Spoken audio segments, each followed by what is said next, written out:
أعوذ بالله من الشيطان الرجيم. بسم الله الرحمن الرحيم. إن الحمد لله نحمده ونستعينه ونستغفره ونعوذ بالله من شرور أنفسنا وسيئات أعمالنا. من يهده الله فلا مضل له ومن يضلل فلا هادي له، وأشهد أن لا إله إلا الله وحده لا شريك له، وأشهد أن محمدا عبده ورسوله صلى الله عليه وآله وسلم تسليما كثيرا. أما بعد، د سرور کائنات صلی الله علیه و آله وسلم ژوند. محترم ورونو، زموږ قصه دې ځای ته رارسېدلې وه.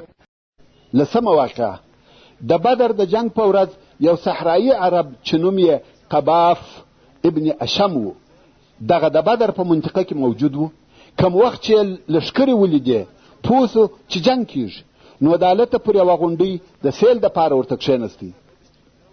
وایي د بل غم نیم اختر دی. قباف په جنگ کې ګډون نه دی کړی، ځکه دی د یوه طرفه څخه نه و، فقط سیلبین او تماشاچي دی. ورونو، تاسې پوهیږئ چې د بدر د جنگ څونه وخت او موده په بر کې ونیول؟ فقط 2 ساعته.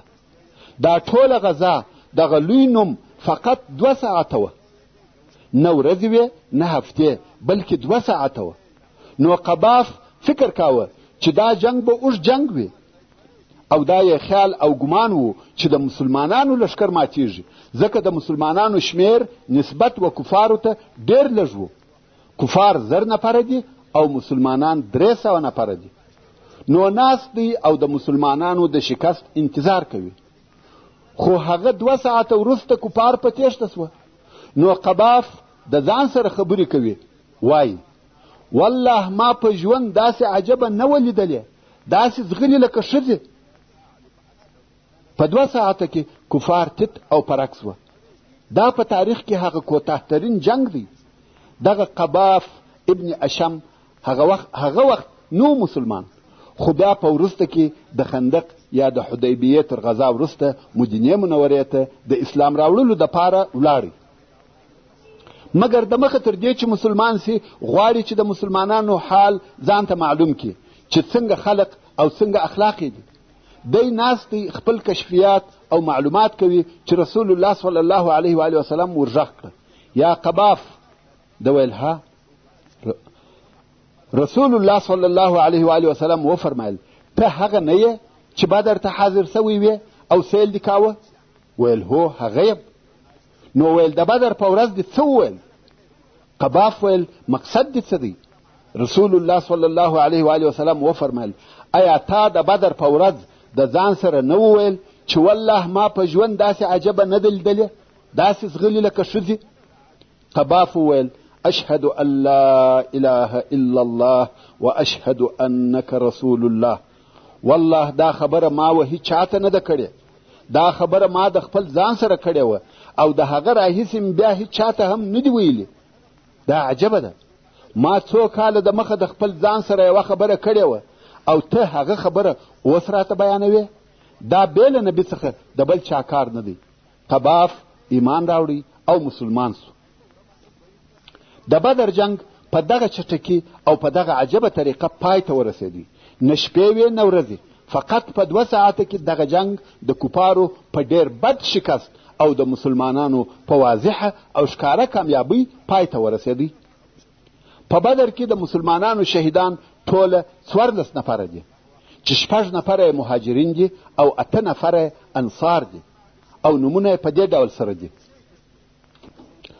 اول، عبیده ابن الحارث ابن عبدالمطلب، د رسول الله صلی الله علیه و آله وسلم د اکا زوی، او په داسې حال کې وفات سو چې باړخو د رسول الله صلی الله علیه و آله وسلم پر پښه پروت.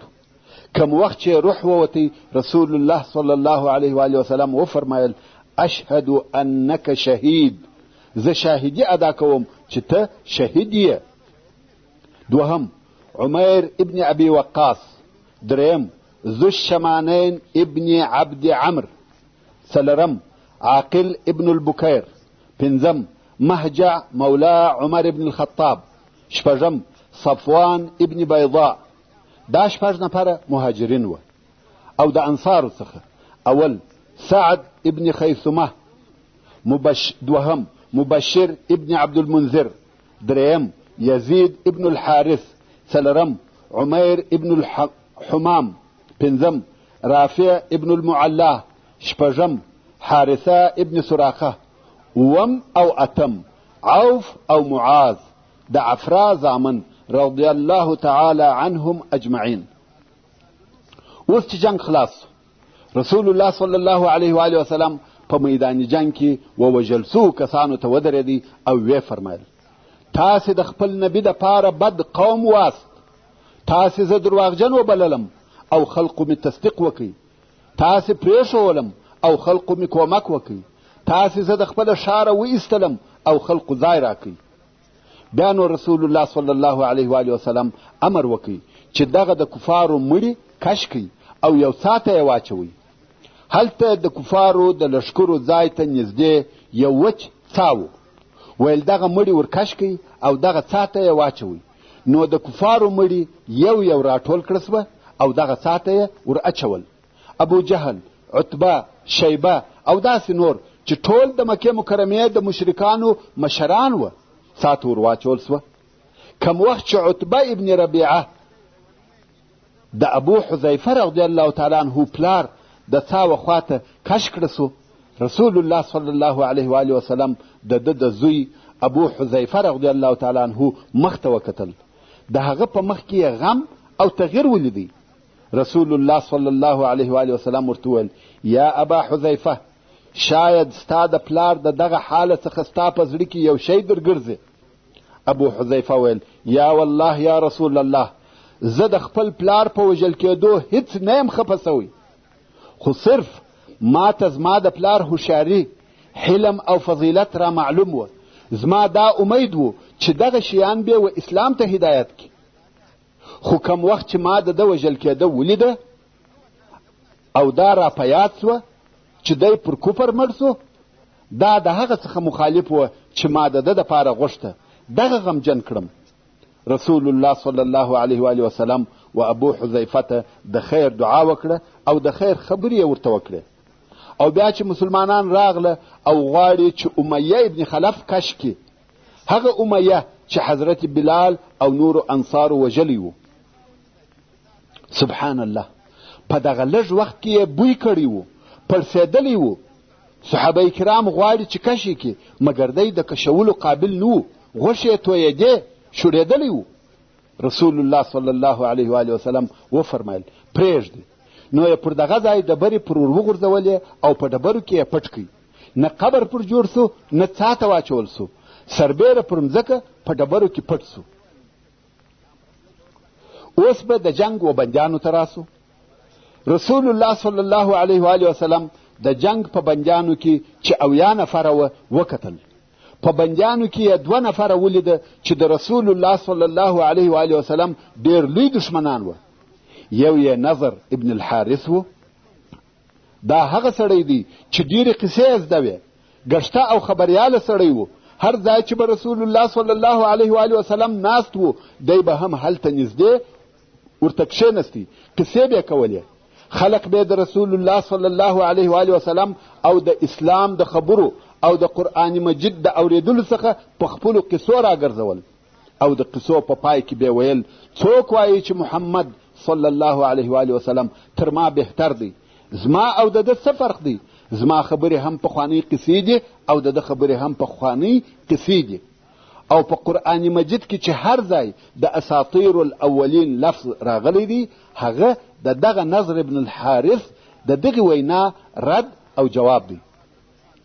نو رسول الله صلی الله علیه و آله وسلم ودرېدی او ویل دغه سړی دغسې او دغسې کړي دي.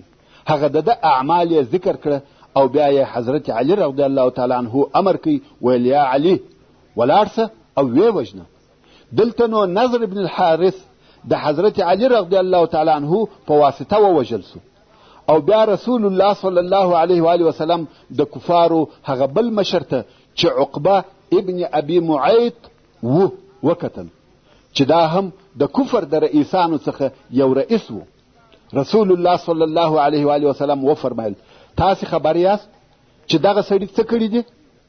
رسول الله صلی الله علیه و آله وسلم د عمل په بیانولو شروع وکړه او وی فرمایل دا هغه څوک دی چې ما د کعبې شریف سره لمونځ کاوه او د زما پر سر د اوښ کلمې کښېښولې، او بیا بله ورځ ما د کعبې شریف سره لمونځ کاوه او د زما پر غاړه پښه کښېښول، او دغه پښه یې زما پر غاړه په دونه زور او قوت کښېکښه چې ما مرګ ولیدی، قریبه وه چې ومې وژني. دلته نو عاصم ابن ثابت رضی الله تعالی عنه ورولاړ سو او عقبه ابن ابي معيط یې ووژي او د یې هم هغه د ملګرو وڅاته ورکش کړي. که څه هم د مرګ په وخت کې نارې وهلې چې ما ولې وژني، زه هم یو بندي یم، ټول بندیان پاته دي او ما وژني، بندي نه وژل کېږي. مسلمانانو ویل یا ته هغه سړی یې چې داسې او داسې دي کول، تا په خپله دغه غوښته.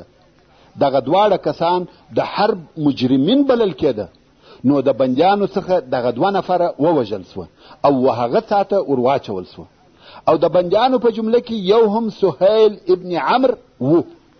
دغه سهیل خطیب، شاعر او قوال سړی و او د مسلمانانو شدید دشمن و.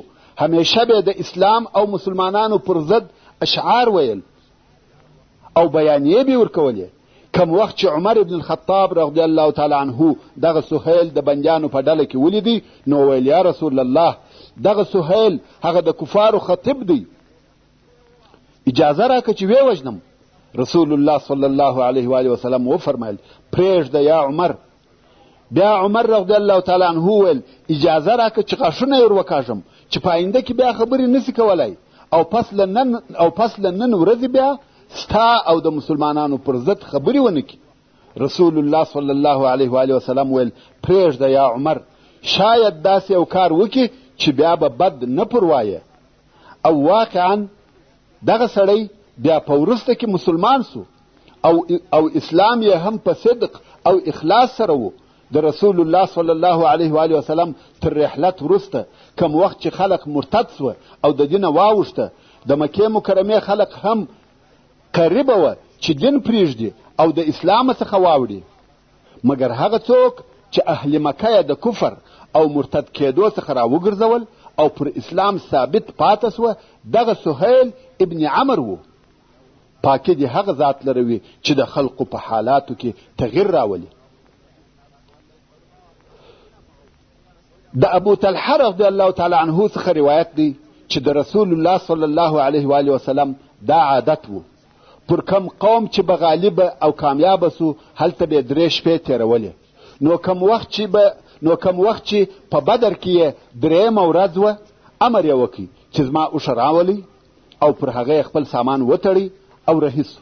اصحاب کرام په پسې دي، څو د هغه څاوه خولې ته ورغلی چې د کفارو د مشرانو مړي ور اچول سوي وه.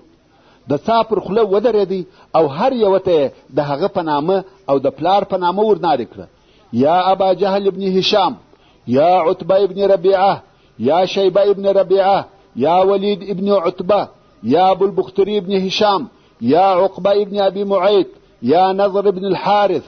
د یوه نوم یادوي او په پای کې ټولو ته وویل آیا هغه وعده چې ستاسې رب در سره کړې وه حق مو ولیده؟ ما خو هغه وعده چې زما رب را سره کړې وه حق ولیده. عمر فاروق رضی الله تعالی عنه و رسول الله صلی الله علیه و آله وسلم ته وویل دوی اوس مړه او بې روحه بدنونه دي، ته څنګه خبرې ورسره کوې؟ رسول الله صلی الله علیه و آله وسلم وفرمایل یا عمر، والله زما خبرې تاسې تر دوی ښه نه اورئ، مګر دوی جواب نسي راکولی. یعنی څرنګه چې یې تاسې اورئ هغه قسم یې دوی هم اوري، خو صرف فرق دا دی چې دوی جواب نسي راکولی. ورونو، د الله عز وجل په اراده د کفر رئیسان په یوه وار ووژل سوه. بیا نو رسول الله صلی الله علیه و آله وسلم مدینې منورې ته نفر ولېږل چې هلته مسلمانان په دغه فتح او کامیابي خبر کړي، چې د دې تفصیل به وروسته درته بیان کو. او اوس به دا درته ووایم چې د کفارو د شکست خبر و مکې مکرمې ته څنګه ورسېدی. مشرکان چې په جنگ کې مات سوه نو د بدر څخه په غیر منظم ډول سره تښتي، هر یو ځان خلاصوي، په ولو او شیلو کې سره وپاشل سوه او د مکې مکرمې پر طرف خوار او ذلیله یو ورهیدي او د شرم څخه نه پوهیږي چې مکې مکرمې ته څنګه ورننوځي. خو اول هغه څوک چې د قریشو د شکست خبر یې مکې مکرمې ته وروړي هغه حیثمان ابن عبدالله الخزاعي و. دا نفر مکې مکرمې ته ورسېدی او هلته د پاته خلقو کله دا خیال و چې قریش شکست خوري. خلقو چې د جنگ د حالاتو پوښتنه ځینې وکړه، دی د خلقو د خیال او نظر څخه مخالف خبرونه ورته وایي ابوالحکم ووژل سو، عتبه ووژل سو، ربیعه ووژل سو، امیه ووژل سو، فلانی دغسې نومونه یادوي ووژل سوه. پرله پسې نومونه یادوي لکه د قریشو د سردارانو حاضري چې اخلي. دی اول نفر دی چې خبر یې راوړی، مګر خبر هیڅ معقول نه دی. که د قریشو د مشرانو څخه یو یا دوه نفره یاد کې ممکن داسې پیښه سوي وي، مګر په یوه وار ټول مشران دا هیڅ معقوله نه ده. فلانی د چا وزړه ته نه لویږي. صفوان ابن امیه د کعبې شریفې سره ناست دی او حیثمان د وژل سوو نفرو نومونه یادوي چې په هغو کې یې امیه ابن خلف چې د صفوان پلار دی هم یاد کړي. د صفوان دا وزړه ته نه لویږي چې زما پلار دی وژل سوی وي. نو صفوان ویل د ده دماغ خراب سوی دی، د هر چا نوم چې پر خوله ورځي هغه یادوي. تاسې پوښتنه ځینې وکړئ چې صفوان مړ و که ژوندی، یعنی تاسې زما پوښتنه ځینې وکړئ چې زه مړ یم که ژوندی. خلقو پوښتنه ځینې وکړه چې صفوان په مړو کې و که په ژوندو کې. حیثمان ویل صفوان هغه دی د کعبې سره ناست دی او په والله ما د پلار او ورور ولیده چې ووژل سوه. نو د مکې مکرمې خلق پر درو حصو وویشل سوه. څوک وایي حیثمان درواغ وایي، څوک وایي رښتیا وایي، او څوک په شک او تردد کې دي. څو هغه د جنگ تښتېدلي خلق یو را رسیږي، د مرګ او شکست خبر په مکه مکرمه کې نشریږي. اوس نو خلق مجبوره سوه چې دغه غمجن خبر ومني. پس له هغه څخه چې د مکې مکرمې ټول مشران ووژل سوه، ابو سفیان د مکې مکرمې مشر سو. دی شریف او سردار سو ځکه نور ټوله مړه سوه. دی او ابو لهب دغه دوه نفره په مکه مکرمه کې مشران پاته سوه، نور ټول ځوانان دي. اوس چې ابو سفیان مشر سو نو یې امر وکړي چې هیڅوک به د بدر پر مړو نه ژاړي، ځکه چې مسلمانان خبرې راپسې ونه کړي. عادت خدا و چې ښځو او نورو به پر خپلو مړو یا وژل سوو کسانو ژړل او په دغه کار به یو څه تصلاح هم کېده. خو اوس چې دا امر وسو چې څوک به نه ژاړي، د هغو نور هم غم او فکر زیات سو. اسود ابن المطلب چې سپینږیری او په سترګو هم ړوند و، 3 زامن یې په بدر کې ووژل سوه او د ده خوښه وه او زړه یې غوښته چې په هغو پسې وژاړي، مګر ژړا منع ده. یوه شپه یې د یوې ښځې د ژړا آواز واورېدی، نو یې خپل مریی ولېږي چې ته ورسه وګوره، معلومات وکړه، لکه چې د ژړا اجازه سوې ده او ژړا حلاله سوه. آیا قریش پر خپلو وژل سوو کسانو ژاړي؟ نو به زه هم پر خپل زوی ابو حکیمه وژاړم. قسم دی چې دننه په زړه کې مې اور بل دی. مری ولاړی. کم وخت چې بیرته راغلی ویل هغه یوه ښځه ده چې اوښ یې ورک سوی دی او په هغه پسې ژاړي. دلته نو اسود خپل ځان نسوای ټینګولی او یو څه بیتونه یا اشعار یې وویل چې مقصد یې دا و چې خلق په ورک سوي اوښ پسې ژاړي او موږ په وژل سوو انسانانو پسې نسو ژړلی. او داسې نور د زړه د درد اشعار. او د ابو سفیان بل امر دا و چې هیڅوک به د بندیانو فدیه نه ورکوي چې راخلاص یې کړي، ځکه که فدیه ورکو په دې کار د همیش دپاره د مسلمانانو و موږ ته طمعه پیدا کیږي. ابو لهب چې د رسول الله صلی الله علیه و آله وسلم اکاو او د بدر جنگ ته نه و تللی، د هلته په مکه مکرمه کې پاته و. دغه د جنگ د شکست خبر یې څنګه واورېدی او څه تاثیر یې پر وکړي. دا قصه به و ابو رافع مولا رسول الله صلی الله علیه و آله وسلم ته پرېږدو، ځکه هغه په خپله د دغه قصې یو جز دی.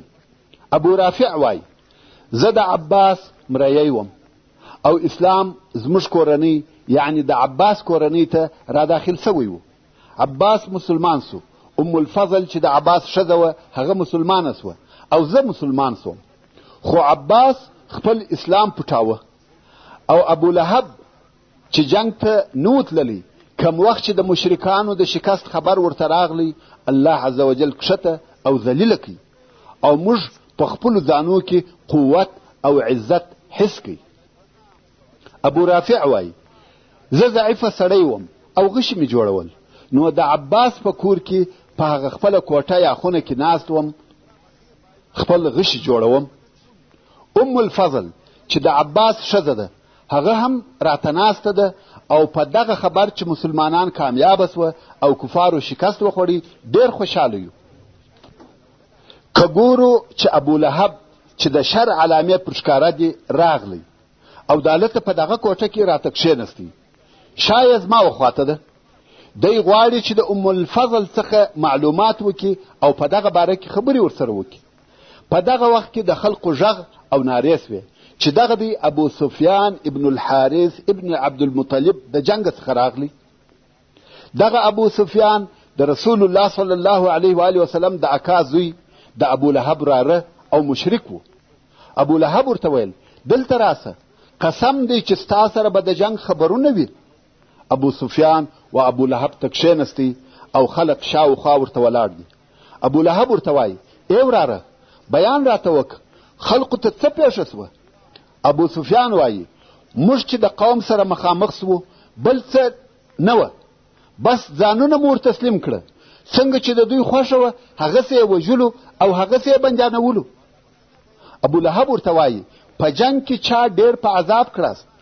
ابو سفیان وایي هغه چې موږ ته یې ډېر تکلیف راکړی یو نفر و چې پر ځګر یې د نعامې بڼکې ایښې وې، هغه ډېر نفر را پکښې مړه او زخمیان کړه. هغه داسې کارونه را وکړه چې چا په چا نه دي کړي. ابو لهب وایي دغه نفر څوک و؟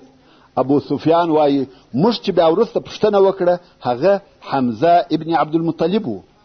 ابو لهب ویل نو شکست مو ولې وخوړی؟ تاسو خو ډېر او پوره اسلحه در سره وه. ابو سفیان ویل زه خلق نه ملامتوم، ځکه هلته نور داسې خلق راغله چې سپین کالي یې اغوستي وه او پر ابلقو آسانو سپاره وه، په والله هېڅوک یې مخته نه سوای درېدلی او چا یې طاقت نه درلودی. ابو رافع وایي ما سر راپورته کوي او ومې ویل والله هغه ملایکې وې. ابو لهب مخ راواړاوه، یوه ټینګه چپلاخه یې پر مخ راسره کړه، ویل ته هم د هغو ملګری یې؟ ابو رافع وایي ما هم ور حمله کړه، خو څرنګه چې زه ضعیفه وم ده پورته کړم او د مځکې ووهلم او پر ځګر مې کښېنستی وهي مې. ام الفضل ابو لهب راڅخه کشوي، خدای مې نه ایله کوي، په وینو یې ولړلم. ام الفضل چې د عباس رضی الله تعالی عنه ښځه وه مجبوره سوه، یو لرګی را واخیستی، ابو لهب یې پر سر په ووهه. د ابو لهب سر یې ورمات کړي او ویل ضعیفه دې ولیدی او خاوند یې هم نسته. ابو لهب هم چې تر سر یې وینې بهېدلې ذلیله ولاړ سو او زه یې پرېښولم. ابو رافع وایي په والله ابو لهب تر 7 ورځې زیات نور ژوند ونه کوي.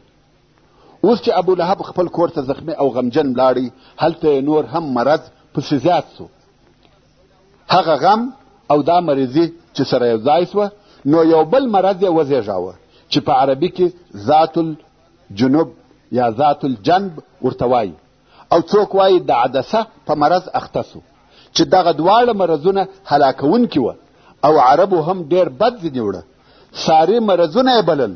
نو خلق هم د مرض د بیرې نه ورنږدې کېده، حتی خپلو اولادو هم پرېښاوه نه ورتله، ځکه د مرض د اخیستلو څخه بیرېده. څوک وایي تر بدر 2 ورځې وروسته او څوک وایي 1 هفته وروسته تر بدر مړ سو.